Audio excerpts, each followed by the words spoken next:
The Silent Killer: Why Sleep is the Most Powerful Drug You Will Never Take. Part 1: The Murder You Committed While Unconscious. On a cold night in 1987 in Toronto, a 23-year-old man named Kenneth Parks stood up from his bed, walked barefoot to his car, and drove 15 miles through the darkness. He entered his in-laws' home, climbed the stairs, and committed an act so violent that it would become one of the most studied cases in sleep medicine history. He stabbed his mother-in-law to death and strangled his father-in-law.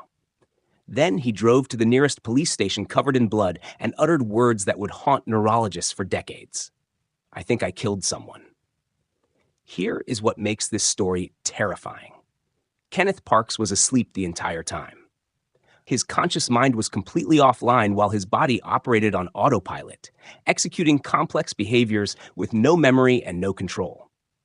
Medical experts connected electrodes to his brain and discovered something that challenged everything we thought we knew about consciousness. During the attack, his brain displayed the signature electrical patterns of deep, dreamless sleep. He was not faking. He was not lying. His mind was simply absent while his body committed murder. The court found him not guilty. But Kenneth Parks lives with that guilt forever, and his case stands as a warning to every person who believes they can cheat sleep without consequences. You might think this could never happen to you. You might believe that your late nights and early mornings are simply the price of success. But what if I told you that right now, as you absorb these words, there is a biological process occurring inside your skull that will determine whether you develop cancer in the next decade? What if I told you that the hours between midnight and dawn contain the secret to creativity that no productivity hack can replicate? What if I told you that the one free intervention that can add years to your life requires no willpower, no discipline, and no money? Only a decision to stop fighting your own biology. This is not motivation. This is molecular fact. And by the end of this exploration, you will understand why ignoring it might be the most dangerous decision you have ever made. Part 2: The Clock Inside Your DNA. Deep within the hypothalamus of your brain sits a cluster of approximately 20,000 neurons called the suprachiasmatic nucleus. This microscopic region is your master clock, and it has been ticking since before you took your first breath. This clock does not care about your ambitions, your deadlines, or the series you want to finish watching.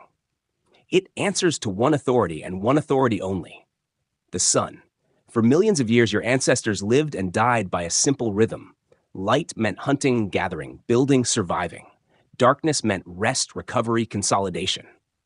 This pattern is not cultural. It is encoded into the very fabric of your genetic material. Scientists have discovered that even single-celled organisms possess circadian rhythms, suggesting that this internal timing mechanism evolved billions of years before complex life emerged on this planet. Here is where it becomes personal.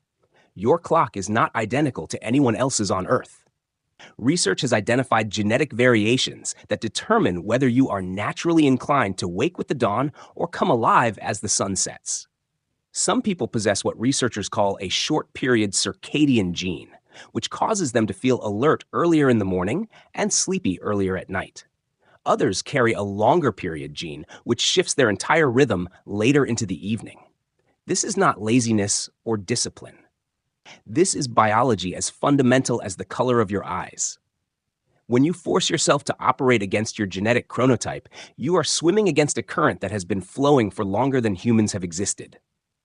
You can do it, but the metabolic cost is immense. Your body will fight you every single day, and eventually it will win.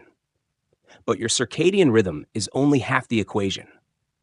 Working in parallel is a second system that scientists call sleep pressure. From the moment you wake, every minute of consciousness causes a chemical called adenosine to accumulate in your brain. Think of adenosine as sand falling through an hourglass.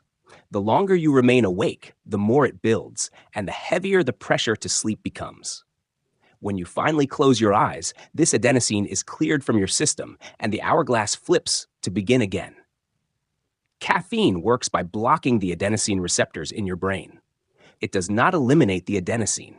It simply prevents you from feeling its effects. This is why when the caffeine wears off, you experience a crash.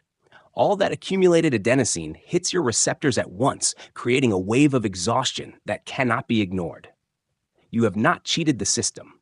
You have only delayed the bill. When darkness falls, your brain begins secreting melatonin from the pineal gland. Melatonin does not make you sleep. This is a crucial distinction that most people misunderstand. Melatonin is simply a messenger that tells your body night has arrived. Think of it as an announcement over a loudspeaker, declaring that the theater of sleep is now open. But whether you actually enter that theater depends on adenosine pressure, environmental conditions, psychological state, and dozens of other variables. This dual system of circadian rhythm and sleep pressure worked flawlessly for thousands of generations. Then humans invented electricity, and everything changed. Part 3. The jet lag you give yourself every weekend. Consider a woman named Sarah who flies from San Francisco to London for a new position. When her plane touches down, the airport clocks display 9 in the morning. But Sarah's body is convinced it is 1 in the morning. She has been awake for nearly 20 hours, and her internal clock is screaming that she should be deeply unconscious. Instead, she must navigate customs, find transportation, and report to work. This is where the biology becomes brutal. When midnight arrives in London and everyone around Sarah is sleeping, her suprachiasmatic nucleus is absolutely certain it is 4 in the afternoon Pacific time. Her body is releasing hormones that demand alertness, while the external world demands rest. She lies in bed staring at the ceiling, feeling like a stranger trapped in someone else's timeline. Research demonstrates that the human circadian system can only shift approximately 1 hour per day. For Sarah, with an 8-hour time difference, this means 8 full days before her internal and external worlds realign. 8 days of cognitive impairment, emotional instability, compromised immune function, and decisions made with a brain operating at diminished capacity. You might believe this does not apply to you because you do not cross time zones. But here is the discovery that should alarm you. Every time you stay up 2 hours later, on Friday and Saturday night, then force yourself awake for Monday morning, you are creating what chronobiologists call social jet lag. You are essentially flying from San Francisco to Denver every weekend, then forcing your body to fly back every Monday morning. Millions of people live in this state permanently, then wonder why they feel perpetually exhausted, why their focus fails, why their mood fluctuates without apparent cause. The damage accumulates invisibly until one day it becomes impossible to ignore. Part 4. What actually happens when your eyes close? For centuries, humanity believed sleep was simply absence, a temporary death from which we recovered each morning, a blank space between productive periods. We were catastrophically wrong. In 1952, Eugene Azarinsky was monitoring sleeping infants in a laboratory at the University of Chicago when he noticed something extraordinary. Their eyes were moving beneath their closed lids. Not the slow rolling that accompanies drowsiness, but rapid darting movements, as if watching invisible objects race across their visual field. When Azarinsky connected electrodes to measure brain activity during these eye movements, he discovered that the sleeping brain was generating electrical patterns almost identical to full wakefulness. This finding revolutionized our understanding of consciousness. We now know that sleep is not one state, but a carefully orchestrated cycle of distinct phases that repeat throughout the night. During rapid eye movement sleep, your brain is processing emotions, consolidating procedural memories, and essentially editing the emotional footage of your day. Your body is paralyzed during this phase, which prevents you from acting out your dreams. This paralysis is protective. Without it, you would be Kenneth Parks every single night. During deep, non-rapid eye movement sleep, your brain shifts into an entirely different mode. This is when declarative memories are moved from temporary storage in the hippocampus to permanent storage in the cortex. This is when growth hormone floods your body, triggering repair of muscle tissue, bone, and organs. This is when your immune system manufactures the cells that will protect you from infection and malignancy. Think of sleep as a computer running 2 essential programs. One organizes and archives all the data collected during waking hours. The other updates the operating system itself, repairing corrupted files and optimizing performance. Skip this maintenance window and your entire system degrades. Not eventually, immediately. Part 5, the experiment that proved your brain has limited storage. Researchers gathered a group of young adults and randomly assigned them to two conditions. Both groups spent hours learning complex new information, cramming facts and figures with the intensity of students facing examinations. Then, the first group was instructed to take a 90-minute nap, while the second group remained awake, browsing phones and playing games. When both groups returned for another learning session, the results were staggering. The group that slept absorbed new material with ease. Their brains were refreshed, receptive, and hungry for input. The group that stayed awake hit a neurological wall. They struggled to encode any new information, as if their mental hard drives were completely full and refusing additional data. The explanation lies in the architecture of memory. Your hippocampus functions like a temporary inbox with finite capacity. Throughout the day, new experiences and information flood into this inbox faster than they can be processed.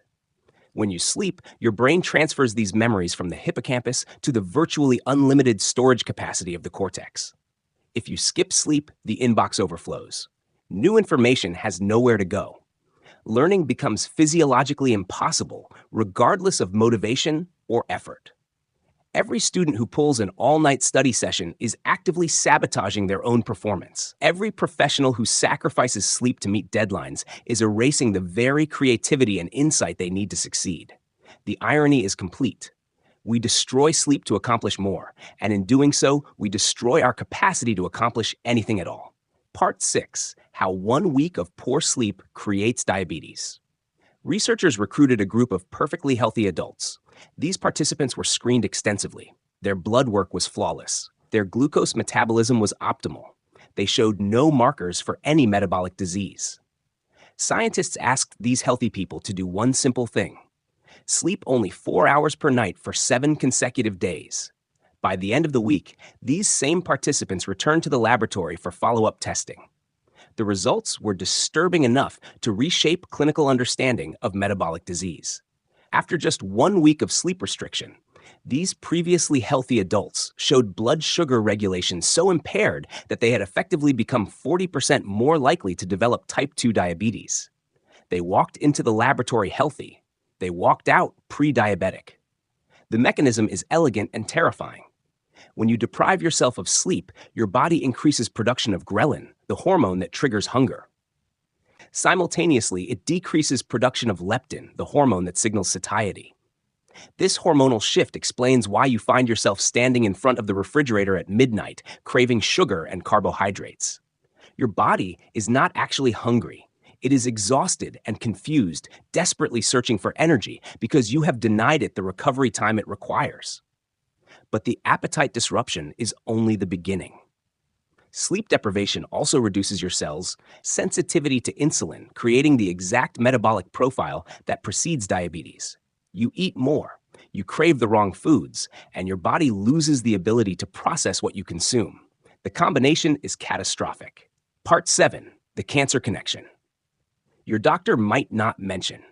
When you sleep, your bone marrow produces a specialized population of immune cells called natural killer cells. These cells are your body's surveillance system, constantly patrolling for abnormalities. When a natural killer cell encounters a cell that has begun the transformation into cancer, it destroys it immediately before replication can occur. This happens thousands of times throughout your life. You never know because your immune system handles the threat before it becomes detectable. When researchers restricted sleep in healthy adults, the reduction in natural killer cell activity was dramatic. The immune surveillance system responsible for eliminating cancer before it takes hold was severely compromised after just a single night of insufficient sleep. Consider the implications. Every night you sacrifice sleep, you are reducing your body's capacity to identify and destroy malignant cells. The epidemiological data supports this finding. Large population studies have documented that individuals who consistently sleep fewer than 6 hours per night show measurably higher rates of breast cancer, colon cancer, and prostate cancer. The World Health Organization has classified night shift work which inherently disrupts sleep as a probable carcinogen. Not possible. Probable. The same category as certain industrial chemicals. This is not speculation. This is mechanism. Your body cannot defend itself against cancer without adequate sleep. Part 8. The Blue Light Conspiracy. For hundreds of thousands of years, humans had exactly one source of artificial light after sunset: fire. The warm orange wavelengths of firelight signal to the suprachiasmatic nucleus that night has arrived, but do not trick the brain into believing it is day. Melatonin production continues. The circadian rhythm remains intact. Then came electric lighting. Then came screens. And now we live in a world where humans stare directly into bright blue light until the moment they close their eyes, then wonder why sleep will not come. When researchers compared the effects of reading on an electronic tablet versus reading a printed book for several hours before bed, the findings were alarming. The tablet group experienced melatonin suppression of approximately 50%. Their melatonin release was delayed by roughly 3 hours. They took longer to fall asleep, reported feeling less rested upon waking, and showed reduced rapid eye movement sleep, the phase critical for emotional processing and memory consolidation. The printed book group experienced none of these disruptions. They fell asleep on time, entered all phases of sleep normally, and woke refreshed. Your phone is not merely stealing your attention. It is chemically altering your brain physiology. The blue wavelengths emitted by electronic screens are precisely the frequencies that suppress melatonin most effectively. Every minute you spend scrolling before bed, you are telling your ancient biological clock that the sun is still up. And your body believes it. This explains why you can feel exhausted yet unable to sleep, why you can spend 8 hours in bed yet wake unrested. The quantity of sleep is meaningless if the quality has been destroyed by the very technology you hold in your hand. Part 9. The documented disorders that kill. Somnambulism, the clinical term for sleepwalking, is just one of more than 100 recognized sleep disorders. There is sleep paralysis, in which you wake fully conscious but completely unable to move, as if trapped in your own body.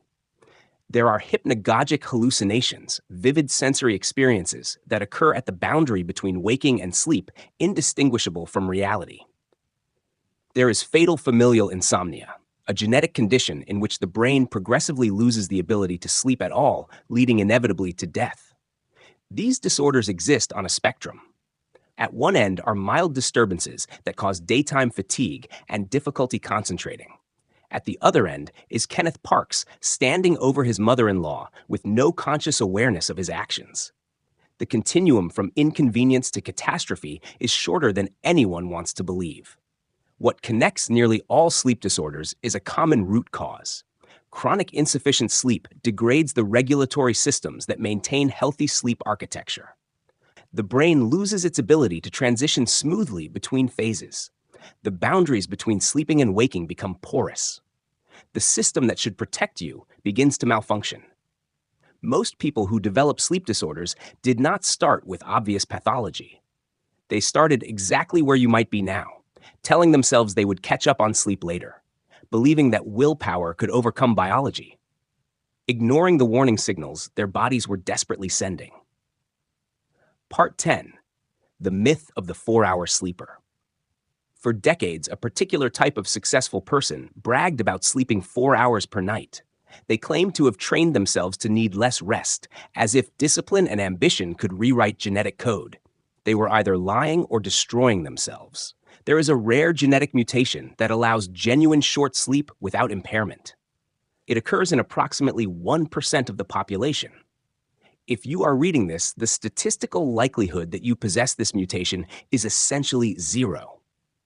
Every person who claims they have trained themselves to need less sleep is actually demonstrating only one thing.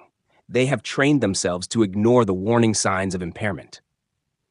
Like a drunk driver who believes they are fine because they have not crashed yet, they are operating at diminished capacity while remaining unaware of their own degradation. The irony is that the cognitive impairment caused by sleep deprivation includes impaired ability to recognize that you are impaired. You cannot accurately assess your own decline. Studies consistently show that subjects who believe they have adapted to restricted sleep perform measurably worse on every cognitive test administered. They feel fine. They are not fine. The most successful high performers have increasingly recognized what the research has demonstrated for decades. Sleep is not a luxury to be sacrificed for productivity. Sleep is the foundation upon which all productivity is built. Eliminate the foundation and the entire structure collapses. Part 11. The Fountain of Youth. You have been ignoring. Humanity has spent millennia searching for interventions that extend life, enhance cognition, improve appearance, and prevent disease. We have tried every diet, every supplement, every exercise program, every medical intervention. We have largely ignored the one factor that influences all of these outcomes more powerfully than any other: sleep. When you sleep adequately, your skin produces collagen more efficiently, resulting in measurable improvements in appearance that no cosmetic product can replicate. When you sleep adequately, your brain clears metabolic waste through the glymphatic system, reducing the accumulation of proteins associated with Alzheimer's disease. When you sleep adequately, your cardiovascular system gets the recovery time it requires, reducing the inflammatory markers associated with heart disease and stroke. When you sleep adequately, your immune system manufactures the cells that will protect you from the infections and malignancies waiting to exploit any moment of weakness. This intervention requires no prescription. It demands no expensive equipment or membership. It costs nothing. It requires only a decision to stop treating your body as a machine that can operate indefinitely without maintenance. Part 12. The choice that will determine your future. Tonight, when you reach for your phone, remember what the blue light is doing to your melatonin production. When you tell yourself you will catch up on sleep over the weekend, remember that sleep debt accumulates faster than it can be repaid. When you push through exhaustion and call it dedication, remember Kenneth Parks. Remember the participants who became pre-diabetic in 7 days. Remember the natural killer cells that cannot protect you when you refuse to let them do their work. Your body is not a machine. It is a biological system that evolved over millions of years with specific requirements for rest and recovery. Every night you deny it, those requirements, you are making a withdrawal from an account that charges compound interest. The rules of biology apply to everyone. They apply to you. They applied to our ancestors, and they will apply to your descendants. The question is not whether you can avoid these rules. You cannot. The question is whether you will acknowledge them before the consequences become irreversible. Start tonight. Your cells are waiting. Your immune system is waiting. Your brain is waiting. Every biological process that will determine whether you thrive or deteriorate over the coming decades is waiting for the one intervention that only you can provide. Sleep is not passive. Sleep is the most active thing you will ever do for your health. The choice to honor that fact or to ignore it will shape every aspect of your future. The theater of sleep is open. The only question remaining is whether you will enter.